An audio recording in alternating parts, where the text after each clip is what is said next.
Pocha Concha went to Mexico. Then why aren't you speaking Spanish? Pocha Concha fue a México. Jesus. You always boss me around. I just got back from Oaxaca, Mexico with Disney Pixar to go see all the places of inspiration for Coco. Remember me. Oh, I love Coco. I was so excited to finally be immersed in the culture and to practice my Spanish. My entire goal for this trip was to only speak Spanish, no English allowed. Voy a México, entonces necesito practicar mi español porque cuando estoy en el aeropuerto necesito saber cómo preguntar, pedir cosas. Hola, ¿dónde puedo encontrar la recogida de equipaje? Recogida de equipaje. Good enough. I was ready to go. So I did it. I've arrived at Mexico. Wow. I almost missed my flight because I had to go through customs. And I know I'm already breaking my rule of speaking only Spanish, but I spoke Spanish from the minute I got off the plane. So I asked somebody, I was like, tengo un otra vuelo.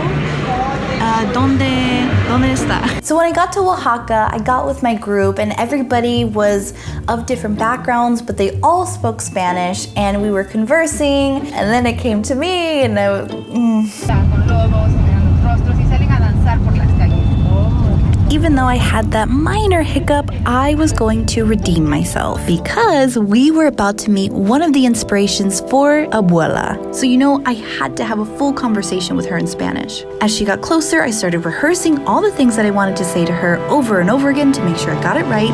And then I froze. I got super nervous and I said a couple of things that didn't really make sense, and so I just stood there and got a picture. So awkward. I failed you, Abuela. I could see her trying to follow along with me, but I just had to cut the conversation right then and there because I couldn't continue. When you get over here in Mexico, everybody speaks so fast, and if you don't keep up, it's what are you gonna do? I realized that I had practiced and prepared myself for different phrases for traveling. Where can I find this? Do you know where this is? But I didn't practice the conversational part. And it felt so weird because I was dang, I'm gonna spend a couple of days here. How am I gonna survive when I feel like this? Even though I was in this amazing place, I felt like I didn't deserve to be there.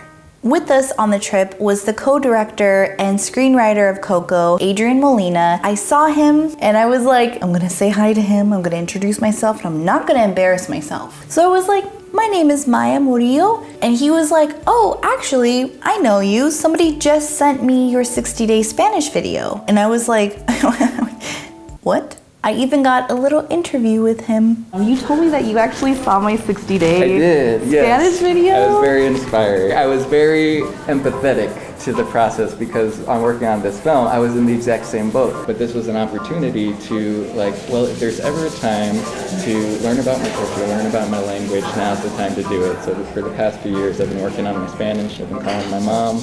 But it's a hard process, and you kind of need to get over yourself in order to start it. So it's been a pleasure to meet you, and thank you for what you do too. Yay. I realized that I was such an idiota for thinking this way. So I quickly changed my attitude and became more open to the experience.